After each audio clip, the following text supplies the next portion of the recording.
Hello champions, today we're playing Stratego, and instead of capturing territories, today we will be capturing opponents' pieces. If you like Risk, Poker or Chess, you're going to like this game as well. The rules are simple: if your number is bigger, you win the battle. If your number is lower, you lose the battle. The player who either destroys opponents' active pieces first or captures the flag wins the game, so this is why I'm surrounding my flag with the bombs, because if my opponent runs into one of them, basically he'll sacrifice his piece. You might ask how to defeat these bombs. As you can see, these 3-point units called miners, and you can use them in order to defuse the bombs. But otherwise you shouldn't attack these bombs randomly, because your pieces will obviously explode. Okay, right there we actually reveal my opponent's 8, so right there he's being kind of aggressive, bringing his 8 into the front line, which is really interesting indeed. Let's see, 6 for 6. Basically, if the number is the same, then both of your pieces get destroyed. How about if you do some scouting? These scouts can move further multiple squares over there, so for example, let's see if that's a bomb. That's not a bomb, that's a 4.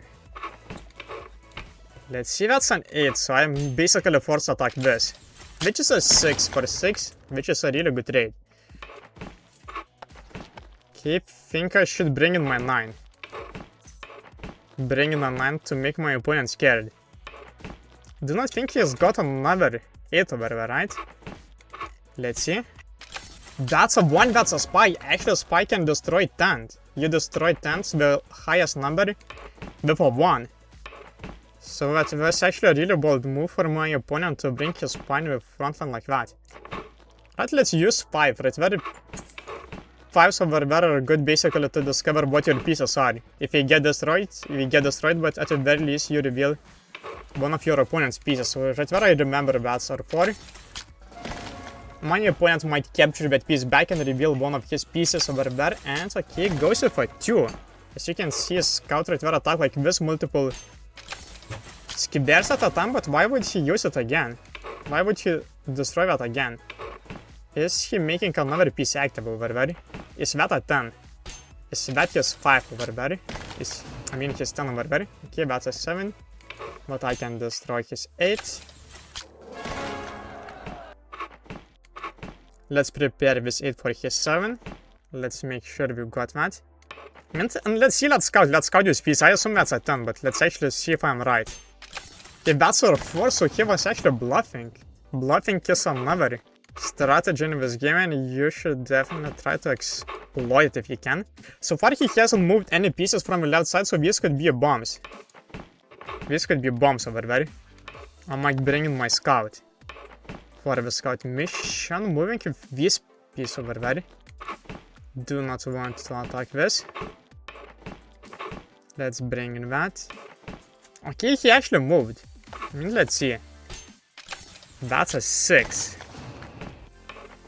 Okay, if I attack this piece, then my 9 might be get recaptured by his 10 if that's actually a 10. So not doing that. Making my 8 actable on the right side. Okay, can attack this. That's a 2. Okay, so he wanted to sacrifice it, so my 9 would get destroyed by his 10. 6 for 6 is a good trade for me. Okay, not definitely attacking with this 9. Probably should defend my spy with the scout, because my opponent could scout into the spy, and that's something I do not want. Let's bring in my 8. My opponent still got one of his 8s, but could it be that one over there hiding in this place? I do not know.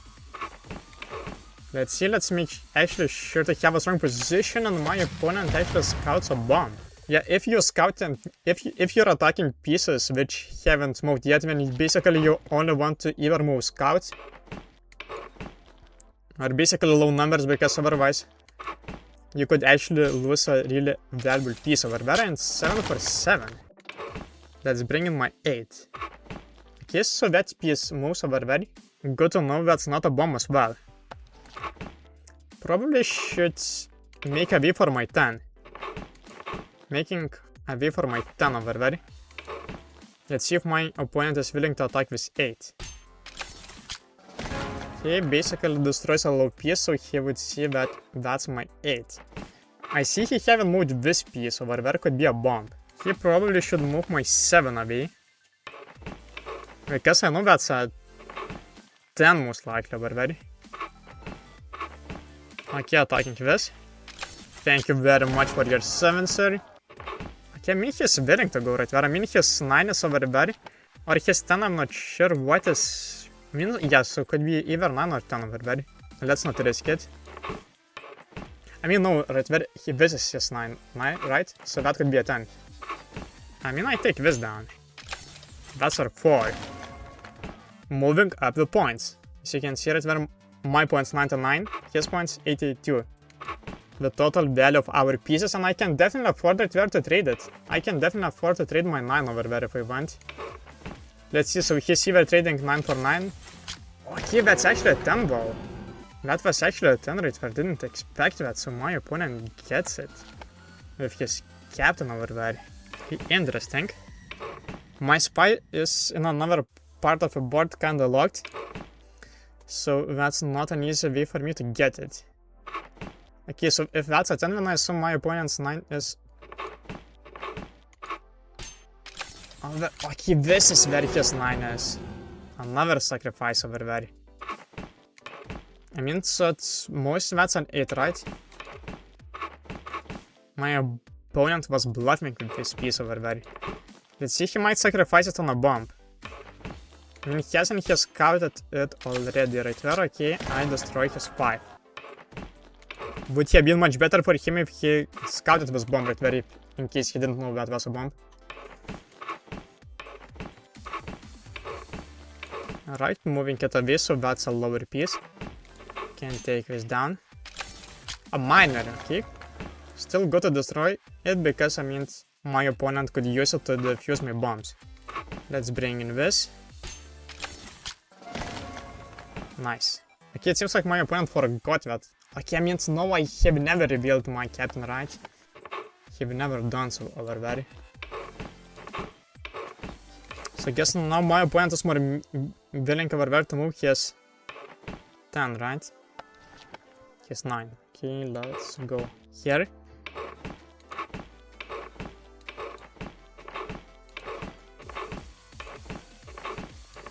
Let's say I want to bring my 10 towards the left side over there.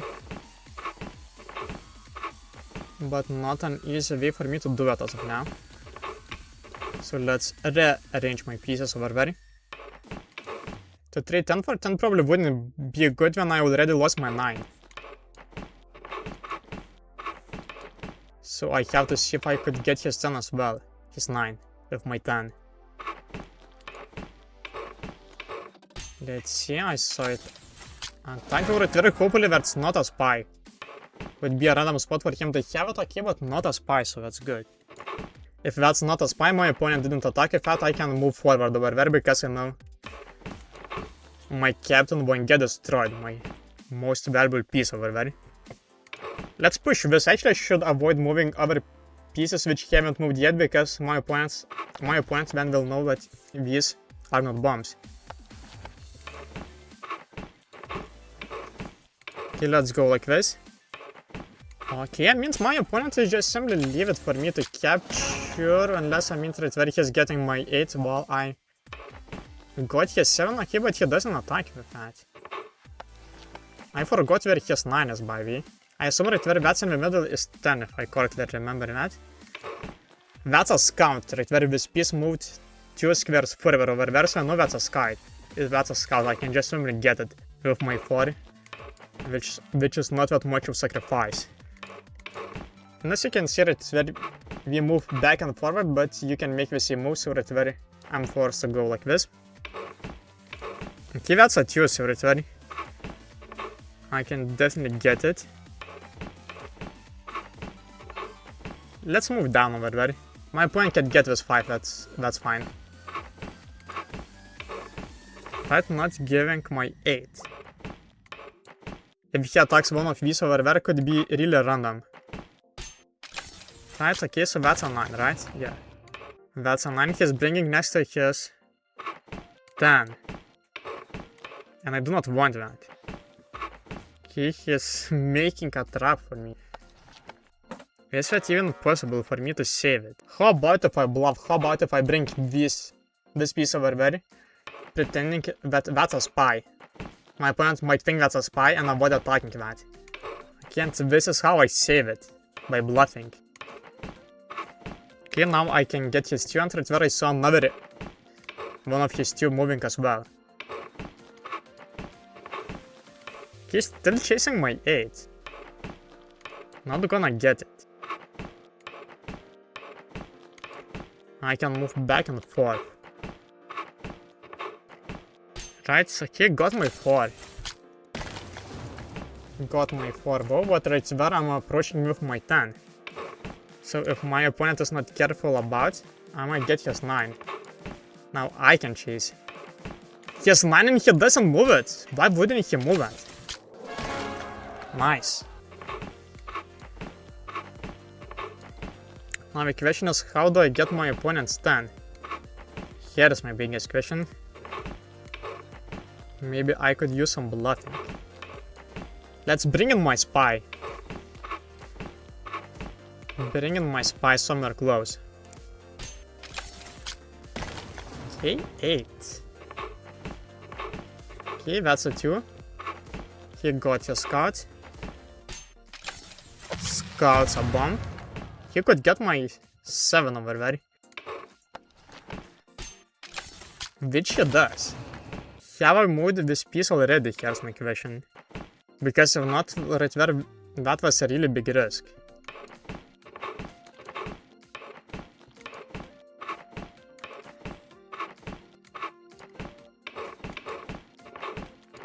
Right? Okay, so he only got 1 8, so I know right where this one which just moved is an 8. I could get this.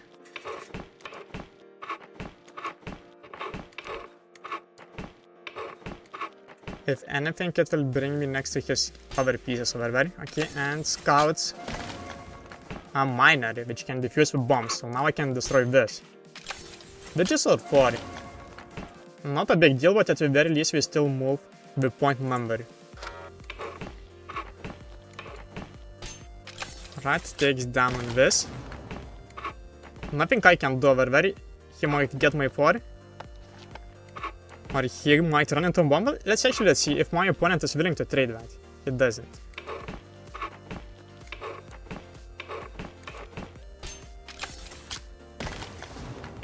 Okay, an 8.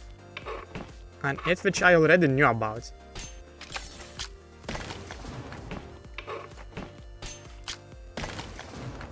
Alright, my opponent so far has been really lucky with the 6.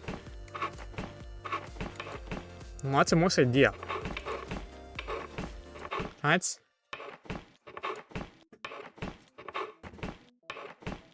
Let's see, his next move could be a bomb. And sacrifices his 8 on a bomb, which is a super big mistake because I move the points number even more. Will it be another bomb? He doesn't even try. A 3 piece for me to capture. Let's see if he actually runs with his captain into a bomb even. Would be even more hilarious to see it. I kind of want to trap it. Let's see, I mean he's kinda trapped. He's kinda trapped, and why would you use bomb over there? He's a level 5 player, I'm level 3 over there. Such a random move to make. Is he making his game more challenging, so to say? He doesn't have any 10, doesn't have any 9, doesn't have any 8, doesn't have any 7. So as long as I move my 8 and 7s, as long as his spire is still active right there, I can still get away. And my own spine isn't even yet over there, I can just simply use it to sacrifice it. And just simply sacrifice it over there. Let's actually surround him. Right, I think I'm going to get this one in the corner. Right, because obviously he moves that further. But I get this, which is a scout. Moving without a base and bringing my 7. Right, that's a scout. To be honest, I could just simply catch this piece with my 8 and 10 over there. Work like that. There's no way for that piece to escape now. My 8 and 10 are surrounding it. Right, I might get this. Nice, that's a 3. Let's bring in my 8. Could still potentially be a spy, so I'm using my 8 over there like this. Now I can destroy it. That's a 3. Could bring in my 10. And do the same surrounding tactic once again. Not sacrificing my 1 yet. Want to sacrifice as few pieces as possible. Okay, so I saw these 3 modes, so right where I'm surrounding these. Hi. Here's 5. Okay, so he's got a 2, a 1, and a 3. Let's work on this one.